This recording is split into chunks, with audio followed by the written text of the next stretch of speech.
안녕하세요. 윤쌤입니다. 자, 오늘은 식품과 건강의 두 번째 시간이 되겠고요. 감염형 식중독과 독소형 식중독에 대해서 요약 정리를 좀 해보도록 하겠습니다. 자, 첫 번째 우리가 식중독이라고 하는 거는 시험에서 정말 잘 나오고 있기 때문에 여러분들이 정리를 잘 해주셔야 되겠고요. 자, 지금 제가 설명하는 부분은 여러분 교과서 201페이지에 팁에 보면 나와 있는 내용이에요. 자, 식중독이라고 하는 거는 병원 미생물이나 유독, 유해한 물질에 오염된 식품을 경구적이라는 거는 입으로 섭취함으로써 일어나는 거예요. 자, 식중독은요, 굉장히 단시간, 짧은 시간 내에 발생을 하고 집단적으로 발생을 합니다. 이게 특징이에요. 자, 그 다음, 환자에 의한 2차 감염은 드문 것이다. 2차 감염. 그래서 환자에 의해서 다른 사람에게 전파될 가능성은 굉장히 드물다라는 게 특징이 있고요. 자, 증상은 여러분 장염 증상 생각하시면 돼요. 장염. 여러분 장염 한 번쯤은 다 걸려보셨잖아요. 자, 장염을 걸리게 되면 우리 배 아파요. 그다음에 아래 위로 쫙쫙 쌉니다. 구토하고 설사하고 속이 울렁울렁거리는 오심, 구역질 등이 발생을 합니다. 이런 것들을 우리는 묶어서 뭐라고 하냐면 소화기 증상이라고 해요. 소화기계 증상이라고 얘기해요. 왜냐? 내가 입으로 먹었어요. 자, 입으로 먹으면 이 음식들이 소화기계라는 곳을 걸쳐서 지나갑니다. 위, 소장, 대장. 자, 그래서 여기서 발생하는 증상들을 우리는 소화기계 증상, 그래서 배 아프고, 설사하고, 구토하고, 속이 울렁울렁거린다. 그래서 그냥 묶어서 소화기계 증상이라고 기억을 하시면 돼요. 굳이 외우실 내용은 아니에요. 여기서 중요한 포인트는 아닙니다. 자, 식중독은요, 원인 물질에 따라서 세균성 식중독, 뭐뭐성이라고 하면 뭐뭐 때문에라고 보시면 돼요. 세균 때문에 발생하는 식중독, 화학 물질 때문에 발생하는 식중독, 그 다음에 자연독은 자연적으로 이렇게 자연에 있는 물질 때문에 발생하는 식중독, 크게 세 가지로 분류를 하고 있겠고, 자, 이 표에 보시면 식중독이라고 되어 있죠? 몇 가지로 나뉘어요? 세 가지로 우리 교과서에서 나누고 있습니다. 세균 때문에, 자연독 때문에, 화학 물질 때문에 발생하는 식중독이고, 시험에서는 세균성과 자연독이 돌아가면서 출제가 되고 있습니다. 자, 그중에서 오늘 배우실 거는 세균성 식중독, 감염형 식중독과 독소형 식중독으로 나뉘어요. 이게 이제 막 나눠지기 때문에 여러분들이 힘들어 하시거든요. 자, 그래서 이제 감염형과 독소형 식중독에서 어떤 것들이 있고 얘네들의 특징이 무엇인지 하나하나 같이 봐보도록 하겠습니다. 자, 본론으로 들어가기 전에 두 가지를 좀 보고 갈게요. 여러분 교과서 202페이지 팁에 보시면 식중독 발생의 원인이 있습니다. 다음 중 식중독 발생 원인으로 옳은 것을 골라라, 틀린 것을 골라라. 이런 유형의 문제가 출제가 될 수 있거든요. 자, 원인을 보시면 소득 수준이 어떻게 됐죠? 향상이 됐습니다. 네, 잘 살게 되었어요. 소득 수준이 향상이 되다 보니까 외식이라는 문화가 너무 자연스러워졌죠. 소득 수준의 향상으로 외식 비율이 증가했어요. 저 어렸을 때까지만 해도요. 외식이라는 건 정말 특별한 날에만 했는데 지금은 너무 자연스럽게 외식을 하고 있고요.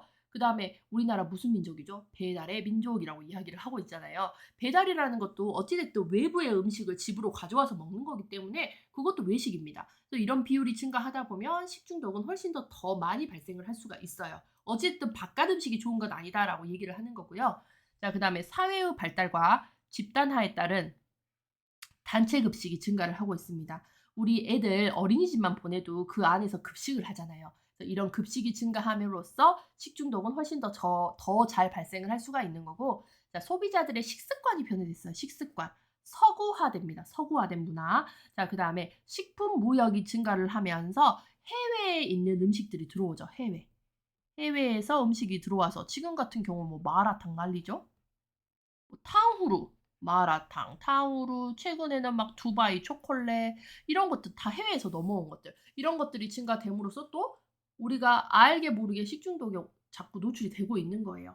자, 그다음에 환경 변화에 따른 미생물이 증식합니다. 환경이 어떻게 변화하느냐? 자꾸 온난화예요. 지구가 뜨거워져요. 온난화가 되면 될수록 미생물의 증식은 훨씬 더 잘 발생을 해서 식중독이 더욱더 잘 일어난다라고 보시면 돼요. 자, 그다음에 식중독 예방의 세 가지 원칙은 우리 교과서 203페이지 팁에 나와 있어요.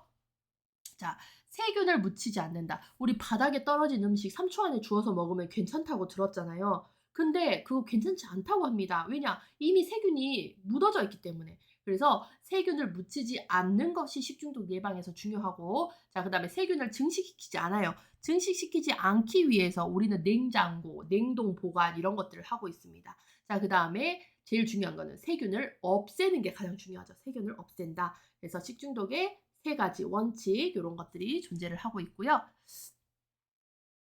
자, 이제 본격적으로 세균성 식중독에 대해서 보겠습니다. 이 부분 여러분 집중해서 보셔야 돼요. 자, 세균 때문에 발생하는 식중독은 우리가 2가지로 나뉘었어요. 감염을 일으키는 감염형과 독을 뿜어내는 독소형이 있습니다. 자, 감염형은 독소형에 비해서 그나마 좀 순둥순둥한 애예요. 그러니까 얘는 약간 순둥이라고 보시면 돼요. 순하네. 순둥이. 순둥이고 얘는 그야말로 독한 놈입니다. 독소형은. 자, 그래서 이제 첫 번째 감염형을 보실 건데요. 독소형에 비해서는 좀 순둥순둥한 친구입니다. 자, 정의를 볼게요. 요것도 여러분 203페이지 표에 보시면 나와 있는 내용이에요. 자, 세균성 식중독의 감염형을 보시면 오염된 식품은 일단 섭취한 뒤에 먹고 난 뒤에 인체 내에서 우리 사람 몸 속에서 발육하고 증식한 뒤 세균이 뿜어대는 독소를 내독소라고 이야기를 하거든요.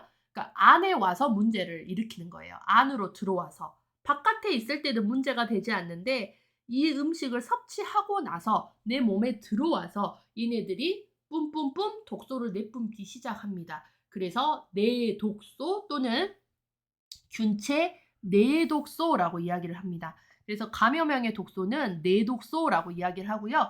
잠복기는 길어요. 왜 길 수밖에 없느냐? 자, 아까 위에서 말했죠? 내 몸에 들어와서 발육하고 증식하고 그다음에 독을 내뿜어야 되니까 이 기간이 길어요. 이 기간이 길기 때문에 잠복기가 길다라는 표현을 씁니다. 들어와서 바로 독을 내뿜는 게 아니라 들어와서 발육하고 증식해서 독을 내뿜는 시간이 필요하다 보니 잠복기가 길다라고 이야기를 하는 거고요. 자, 균의 생사와 발병을 보시면 균이 사멸하면, 균이 죽어버리면 식중독이 발생하지 않는다라고 되어 있어요. 균이 죽어버리면 독을 뿜어댈 수가 없기 때문에 식중독이 발생하지 않아요. 자, 그래서 가열에 의한 예방이 가능합니다. 그래서 가열해버리면 균이 사멸을 하게 되고 사멸하게 되면 독을 발생하지 않기 때문에 우리는 식중독을 예방을 할 수 있어요. 그래서 웬만한 감염형 식중독 균들 같은 경우는 이렇게 가열해서 우리가 예방을 할 수 있습니다. 자, 종류를 볼게요. 살모넬라, 장염 비브리오, 애리조나, 장알균, 에르시니아, 캄필로박터, 장출혈성 대장균 이렇게 해서 한 7가지 정도가 나와 있는데 저는 시험에서 잘 나오는 3가지 정도만 정리를 해 드릴게요. 자, 첫 번째. 자, 감염형의 7가지 중에 제가 3가지만 정리를 한다 했습니다. 감염형 식중독은 자, 보시면 뭐가 있었냐? 얘는 안에 들어와서 독을 내뿜는다 해서 내독소라고 했고요. 몸체, 체내 독소라고 해요. 체내 독소라고도 이야기를 했었어요. 안에 들어와서 독을 내뿜는 친구. 그래서 잠복기가 길었습니다. 자, 감염형 식중독의 종류는 7가지가 있는데 그중에서 저는 3가지, 시험에서 잘 나오는 3가지만 정리를 해드리도록 할게요. 첫 번째, 살모넬라 식중독이 있습니다. 자, 이 살모넬라 식중독은 열에 비교적 약해서 좋은 살균으로 우리가 예방이 가능해요.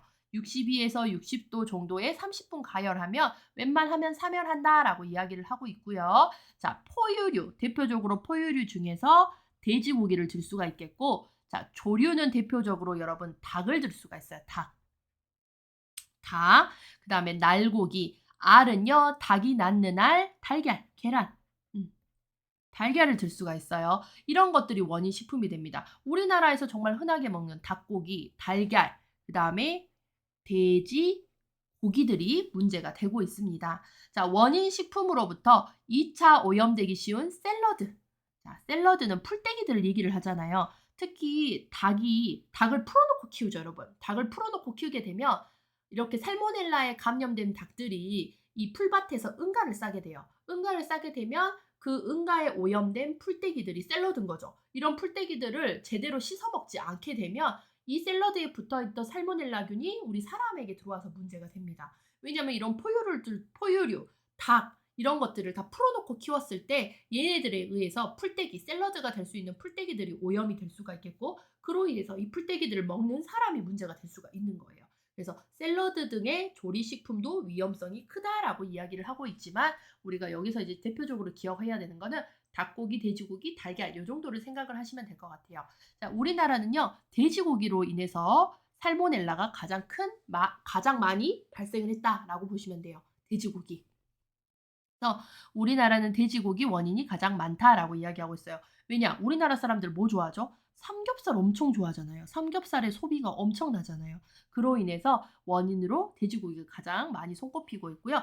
잠복기가 평균 24시간이다라고 이야기를 하고 있습니다. 그래서 살모넬라 같은 경우는요. 얘네들을 예방하기 위해서는 고기를 어떻게 해요? 삶아 먹어야 돼요. 가열해서. 그래서 살모넬라의 키워드는 고기 살모 이렇게 기억하세요. 고기 살모. 고기. 대표적인 고기 뭐 있어요? 우리 많이 먹는 닭고기, 돼지고기, 그 다음에 닭에서 나오는 달걀 얘네들 다 어떻게 해요? 삶어 드세요라고 보시면 돼요. 고기 삶어, 닭고기 삶어, 돼지고기 삶어, 달걀 삶어 드세요라고 하면 뭐가 예방된다? 살모넬라가 예방된다라고 보시면 돼요. 아시겠죠? 이런 키워드를 잘 가지고 가시면 됩니다. 여기는. 자, 그 다음에 나에 보시면 장염 비브리오라고 있어요. 자, 비브리오에 의해서 장염이 발생을 합니다. 자, 비브리오를 잘 기억하시면 돼요. 자, 이 비브리오는요. 호염균입니다. 호염균. 호염균에 의한 식중독. 호염이라는 건 좋아할 호자고요. 염자는 소금이에요. 소금. 소금을 좋아하는 균이기 때문에 소금기가 있는 곳에서는 잘 증식을 합니다. 호염균. 소금을 좋아해요. 짠 거를 좋아해요. 자, 그래서 소금이 많은 곳이 어디죠? 바닷가예요. 자, 그래서 여름철 바닷가에 여름철 어패류의 섭취나 식기류를 잘 닦지 않을 때 그리고 절인, 소금이죠, 소금. 소금의 절인 식품에서 많이 발생을 합니다. 불충분한 조리식품 및 생선회, 잘 익히지 않은 거, 아예 날 것, 이런 생선의 어패류를 절인 식품에서 발생을 한다. 그래서 비브리오, 비린 애들. 자, 비브리오 하면 비린 친구들 생각하시면 돼요. 비린 친구들. 소금에 절여서 비려져 버린 비린내 나는 비린 친구들 뭐 있어요? 생선, 뭐 아까 말했던 어패류, 조개, 갑각류 이런 거 다 여기 들어가죠. 그 다음에 우리 절인 식품, 젓갈 대표적으로.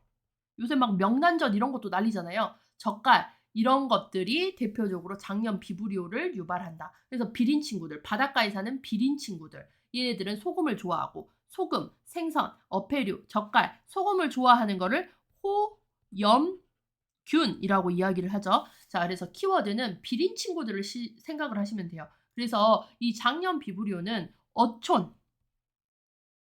어촌 대표 식중독이라고도 합니다. 어촌 대표 식중독. 어촌에서 발생하는 비린 친구들에서 발생하는 대표적인 식중독 장염 비브리오.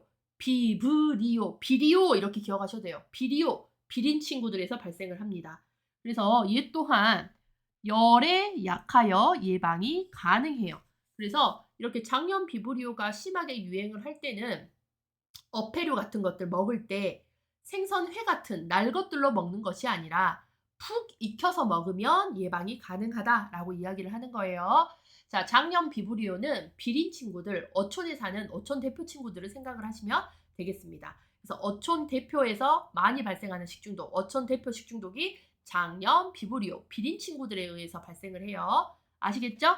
자, 그 다음에 이제 다해 보시면 장출혈성 대장균 식중독 또는 얘를 병원성 대장균 식중독이라고 이야기를 하는데요. 자, 얘네들은 시험에서 잘 나오진 않았는데 최근 들어서 시험에 2번이 출제가 됐습니다. 그리고 얘는 공중보건이랑도 중복이 돼요. 공중보건책에 여러분 78페이지에 보시면 얘가 또 나와 있거든요. 얘 중복이 되니까 최근에 한 번은 공중에서 한 번은 보건에서 이렇게 출제가 됐어요. 2년 사이에 걸쳐가지고. 그래서 그렇기 때문에 앞으로도 시험에서 나올 수 있는 가능성은 열어놓고 보시면 될 것 같고요. 자, 장출혈성 대장균 식중독은 얘를 여러분 흔히 뭐라고 알고 계시냐면요.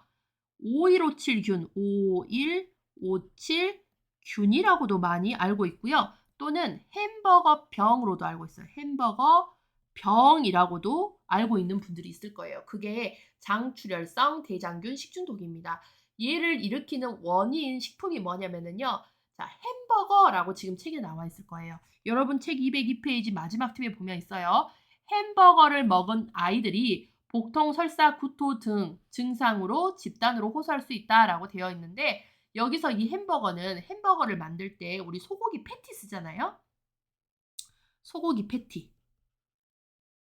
간 소고기를 패티로 만들죠. 이 소고기가 덜 익었을 때 발생을 합니다. 그래서 충분히 익히지 않는 이 육류, 고기가 문제가 되는 거예요. 그래서 소고기를 만드는 더 갈아져 있는 소고기라든지 갈아져 있는 돼지고기 이런 것들을 이용해서 음식을 만드는데 얘네들이 충분히 익혀지지 않았을 때 이렇게 장출혈성 대장균 식중독이 발생을 하고 그래서 이제 대표적인 게 햄버거병이라고 해가지고 소고기 패티에 의한 햄버거에서 발생한 적이 있어서 햄버거병이라고 이야기를 하고요. 5157균이라고도 이야기를 합니다.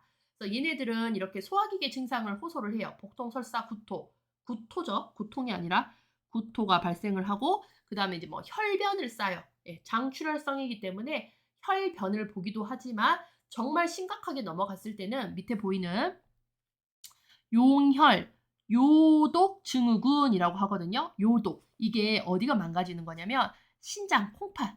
신장이 망가집니다. 신장 콩팥이 망가져서 혈액투석까지 할 수 있어요. 혈액투석. 혈액투석까지 하는 심각한 상황으로까지 넘어갈 수가 있는 게 장출혈성 대장균 식중독입니다. 그래서 우리나라에서도 자주 발생해요. 뭐 특히 어린이집 같은 곳에서 많이 발생을 하거든요. 최근에 제가 이제 뉴스에서 봤던 거는 어린이집에서 우리가 이제 만두를 먹었는데 간식으로 먹었는데 그 만두에 의해서 만두 안에 보면은 이 갈아진 고기가 들어가는데 이 고기가 문제가 돼가지고 아이들이 단체로 장출혈성 대장균이 발생한 적이 있었어요. 최근 뉴스에서는. 그래서 이렇게 충분히 익히지 않는 고기 이런 것들이 문제가 돼서 발생하는 게 장출혈성 대장균이고 정말 심각한 경우에는 용혈 요독 증후군, 요독, 신장이 망가지는 그런 문제까지 발생할 수 있는 게 장출혈성 대장균 식중독이다라고 보시면 돼요. 그래서 여러분들이 이 많은 내용을 막 다 외우시기 힘드니까 키워드만 잘 가지고 가시면 돼요. 살모넬라 같은 경우는 고기 살모, 고기에서 발생해요. 무슨 고기? 닭고기, 돼지고기, 달걀. 그래서 얘네들을 잘 삶어 드세요. 끓여 드세요. 삶어 드세요. 그럼 예방 가능합니다. 자, 장염 비브리오 같은 경우에는 비려요. 비린 친구들에서 발생해요. 그래서 생선, 어패류, 젓갈 이런 바다에 사는 친구들, 바다에서 나오는 비린 친구들에 의해서 발생을 하고 이 비브리오 식중독균은 어촌의 대표 식중독이었어요. 어촌 대표 식중독. 자, 그래서 얘네들도 장염 비브리오가 지금 유행을 한다라고 했을 때는 바다 친구들, 비린 친구들을 갖다가 생으로 먹기보다는 어떻게 열에 가열해서 끓여서 익혀서 먹는 게 예방이 된다. 자, 그다음에 다도 보시면 장출혈성 대장균도 충분히 익히지 않는 고기가 문제가 되다 보니 얘네들을 잘 익혀서 먹으면 된다. 그래서 감염형 식중독을 지금 배우고 계신 거잖아요. 감염형 같은 경우는 자, 얘네들은 가열하면 공통사항이에요. 가열하면 뭐가 돼요? 예방이 가능하더라라는 것을 공통적으로 지금 이야기를 하고 있겠고 살모넬라는 고기, 돼지고기, 닭고기, 달걀, 장염 비브리오는 바다에 사는 친구들, 비린 친구들, 그다음에 장출혈성 대장균은 익히지 않는 고기 이런 식의 키워드를 잘 여러분들이 가져가시면 되겠습니다.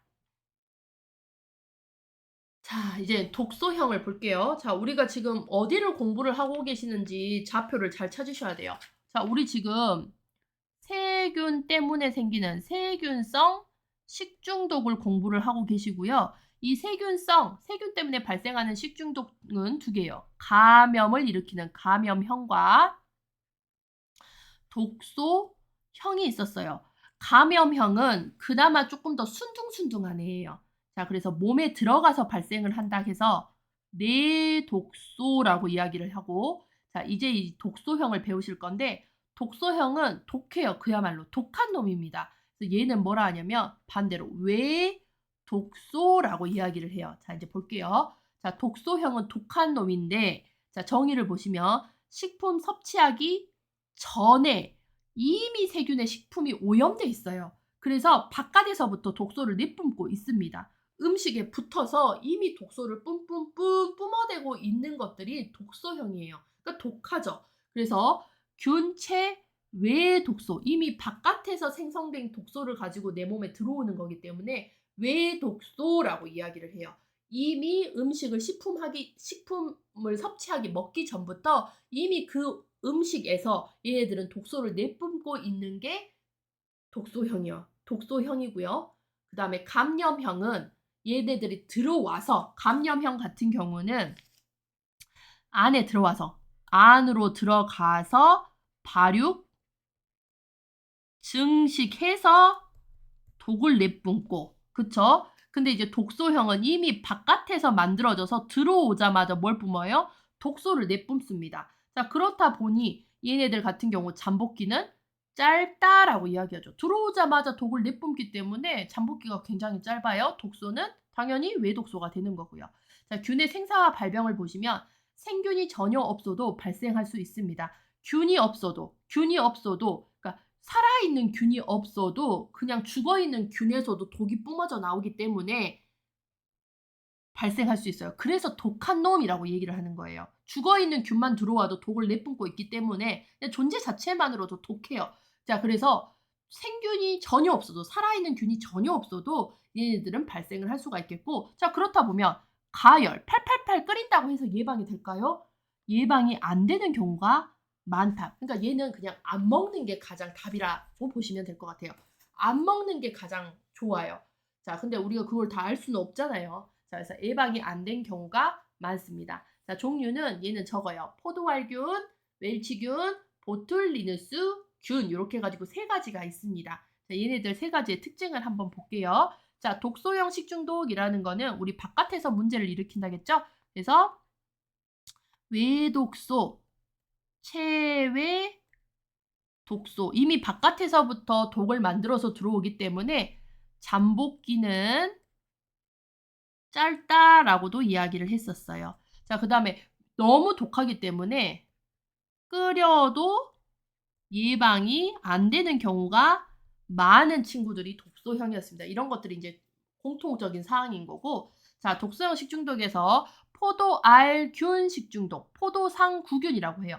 왜냐하면 얘네들의 모양이 이 균의 모양이 포도 알맹이처럼 동글동글하게 생겼다고 해서 포도알균, 포도상구균이라고 합니다. 자, 얘네들의 특징. 우리나라에서 가장 많은 식중독 균 중 잠복기가 가장 짧아요. 그래서 이 포도알균 같은 경우에는 잠복기가 조건만 잘 맞으면 실온에서 5시간이면 중독을 일으킨다고도 해요. 5시간 가장 짧아요. 실온에서 5시간이면 중독을 일으킬 수가 있다. 식중독을 일으킬 수 있다라고도 이야기해요. 그래서 가장이 2번이 들어갑니다. 포도알균은 우리나라에서 가장 많이 발생하고 잠복기가 가장 짧다. 그래서 가장이란 단어가 2번이나 들어가고 있는 특징이 있고요. 자, 얘네들 같은 경우 자, 독소형은 웬만해서 끓여도 예방이 되지 않는 경우가 많다고 했죠. 자, 100도에서 30분간 끓여도 파괴가 되지 않는다. 그러니까 얘네들은 안 먹는 게 답이다라고 보시면 되겠고 자, 당분이 함유된 식품에 침입하여 번식할 때는 장독소를 내뿜습니다. 자, 얘네가 독을 내뿜는데 특히 포도알균이 내뿜는 독을 장독소라고 이야기해요. 얘를 엔테로톡신, 영어로 지금 엔테로톡신이라고 해요. 엔테로톡신, 장독소 엔테로톡신을 분비하여 식품을 유독하게 만듭니다. 그래서 이 포도알균은 엔테로톡신이라는 정말 독한 독을 내뿜기 때문에 자, 잠복기도 짧아요. 실온에서 5시간 정도면은 중독 증상을 일으켜 버리고 100도에서 끓여도 파괴가 되지 않을 정도로 굉장히 독한 놈이다라고 보시면 돼요. 자, 여러분 아까 위에서 당분이 함유된이라고 했죠. 그래서 유통기한이 지난 케이크, 생크림 케이크 같은 것들 있죠. 이런 케이크에서도 포도알 교균이 나올 가능성이 굉장히 높습니다. 그래서 우리가 케이크 같은 경우는 그날 먹고 끝내시는 게 좋아요. 저장해 놨다 먹으면 이런 포도알균이 증식할 가능성이 굉장히 높습니다. 자, 그다음에 화농과 편도선염. 화농은 고름을 얘기하죠, 여러분. 고름, 노란 고름. 자, 노란 고름과 편도선염을 가진 사람은 음식 취급을 하지 말아야 된다. 음식 취급이라는 건 조리하는 거, 음식 요리하는 거, 이런 것들을 하지 마세요라는 얘기인데요.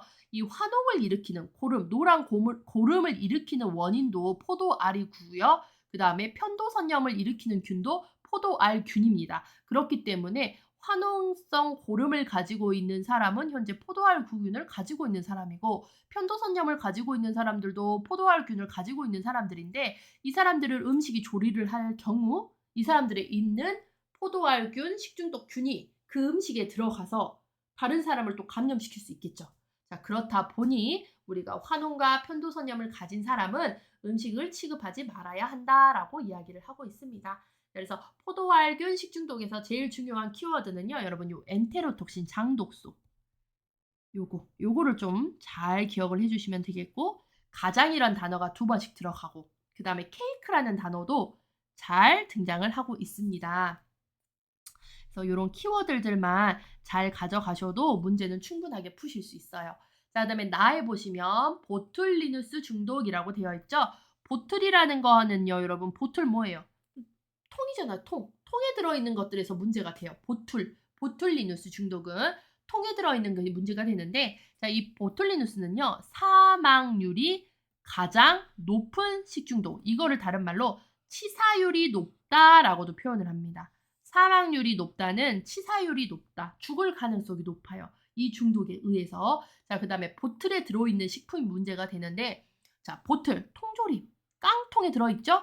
자, 소시지도 보면은 여러분 깡통에 들어있는 거 있어요. 뭐 스팸 같은 거라든지 이런 것들 보시면 깡통에 들어있는데, 이 보틀, 통에 들어있는 게 문제가 됩니다. 통조림, 소시지 등에 밀폐된 혐기성 상태의 식품에서 번식하며 강한 독소를 낸다. 그래서 혐기성 세균이라고 되어 있는데, 이 혐기성이 뭐냐면요, 혐오해요. 혐오, 뭐를? 기체 중에서 뭐? 산소를 혐오하는 세균들이 있거든요. 이 세균들은 산소가 없는 통 속으로 들어갑니다. 통조림, 소세지 통, 이런 통에 들어가요. 그래서 얘네들이 문제가 되는 거예요. 혐오합니다. 기체를 혐오하는 혐기성 세균, 혐오를 하기 때문에 산소가 없는 곳에 들어가서 얘네들은 성장을 해요. 그게 바로 보툴이라는 거죠. 보툴 안에 들어있는 통조림, 소세지, 얘네들에서 문제가 됩니다. 그래서 보툴리누스의 대표적인 우리가 식품은 통조림, 소세지 키워드가 돼요. 얘네들이 대표적인 키워드고요. 사망률, 치사율이 높습니다. 자, 그 다음에 얘네들을 먹었을 때, 자, 이렇게 오염된 음식을 먹었을 때 안면마비 같은 신경계 급성 중독, 신경계 쪽을 마비를 시켜요. 그래서 최악의 경우에는 호흡신경도 마비시켜서 결론은 사람을 죽게 만들어서 치사율이 높다라고 이야기를 하고 있습니다. 자, 그다음에 이제 마지막에 웰치균이라고 있어요. 웰치균 같은 경우는 자, 토양, 우리 땅, 토양에 널리 분포된 웰치균 등으로 식품에 침입하여 번식하면서 독소를 생성한다라고 되어 있고, 우리나라에서는 거의 뭐 발생을 하지 않고 드물다라고 이야기를 교과서에서는 하고 있죠. 자, 그래서 토양이라고 하는 게 우리 토양에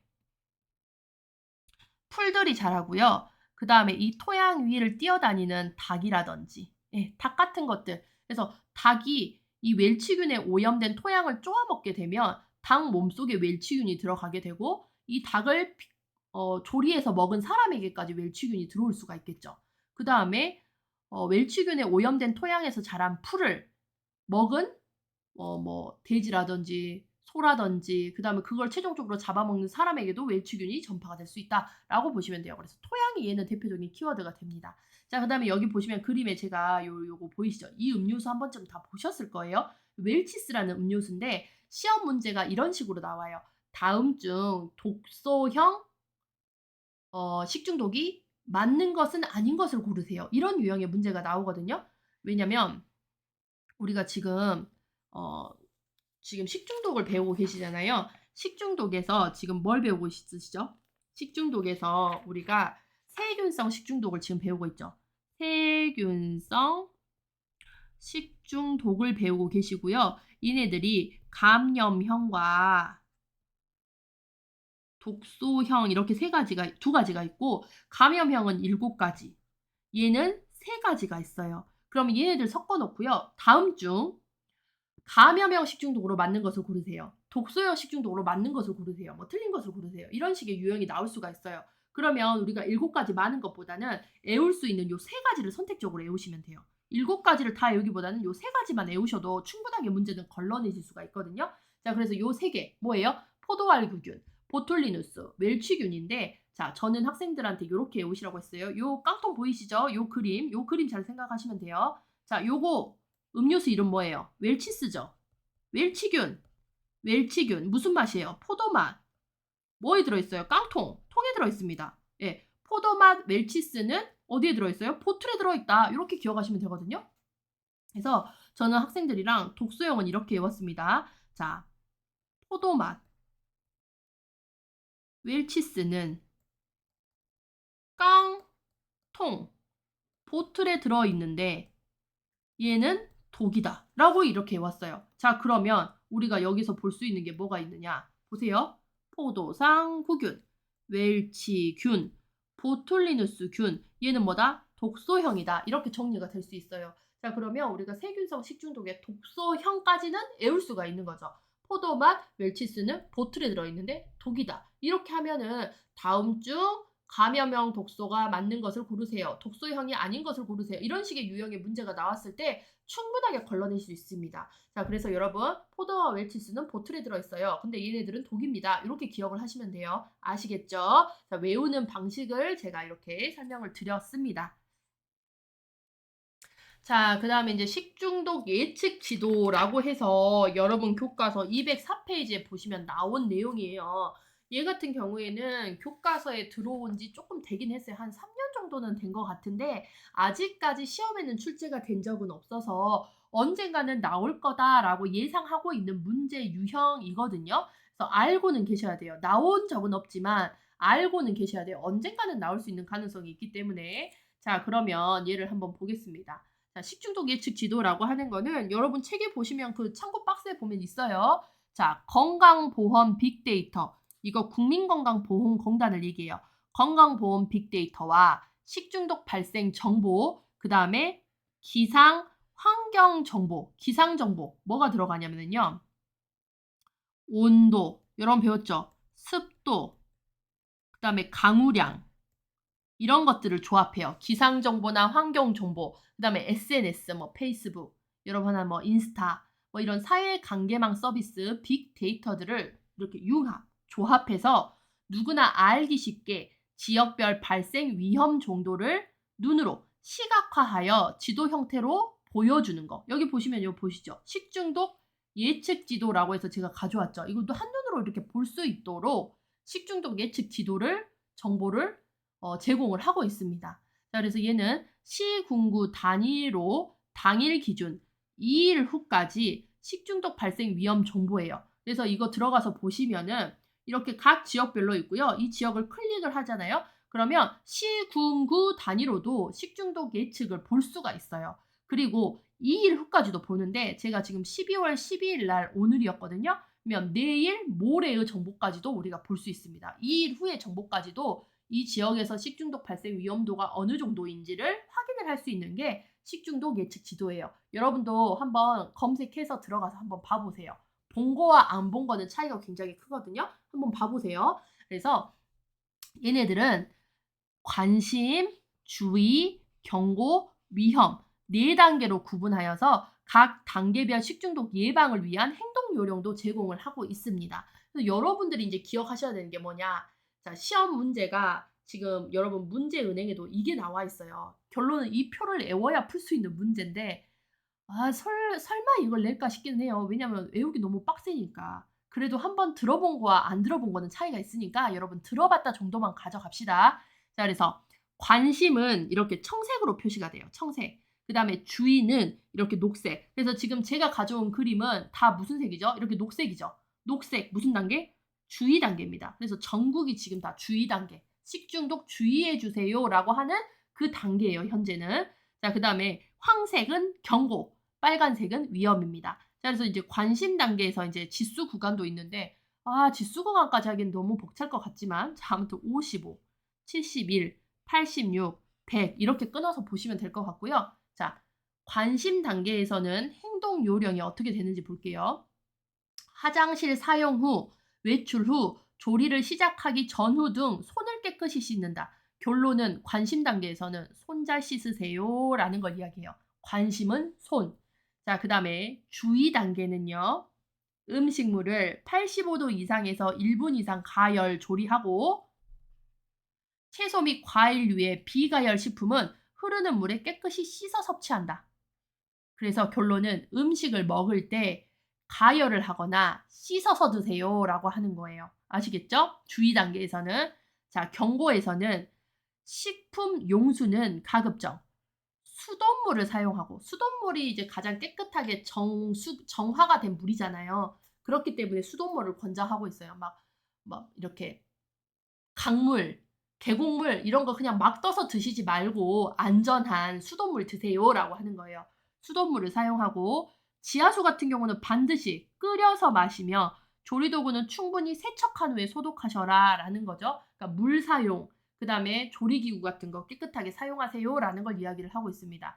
자, 위험 단계는 증상이 발생을 했어요. 구토, 설사 정도가 심하고 탈수, 발열, 발진 등 증상시는 바로 의료기관을 방문하여서 전문의 지시를 따르고 집단 설사 환자가 발생하면 가까운 보건소에 신고를 하세요. 신고하면은 보건소에서 나와서 역학조사를 합니다. 왜 이 식중독이 발생을 했는지 원인을 막 찾아 나가거든요. 그래서 위험 단계는 증상이 발생을 했어요. 위험 단계는 이렇게 증상이 발생한 이런 상태고 보건소라는 게 등장을 하고요. 그다음에 경고 단계에서는 물 사용할 때 주의하고 먹을 거면 끓여 먹고 그다음에 조리도구에 대해서 이야기를 합니다. 자, 주의 단계에서는 음식물 가열해서 먹고 씻어 먹어라. 그다음에 여기서는 손을 이야기를 하고 있어요. 그래서 관심은 손, 주의는 음식 가열, 그다음에 경고는 물, 끓는 물, 그다음에 조리, 위험에서는 증상과 보건소 이렇게 보시면 돼요. 그래서 지금 제가 가져온 그림 식중독 예측 지도는 다 무슨 색이죠? 녹색으로 다 떠 있거든요. 자, 녹색은 무슨 단계? 주의 단계이기 때문에 이때는 음식을 가열해서 먹어야 되고 그다음에 비가열 식품 같은 경우에는 깨끗한 물에 흐르는 물에 깨끗이 씻어서 섭취해야 되는 그런 단계이다라는 걸 얘기를 하고 있습니다.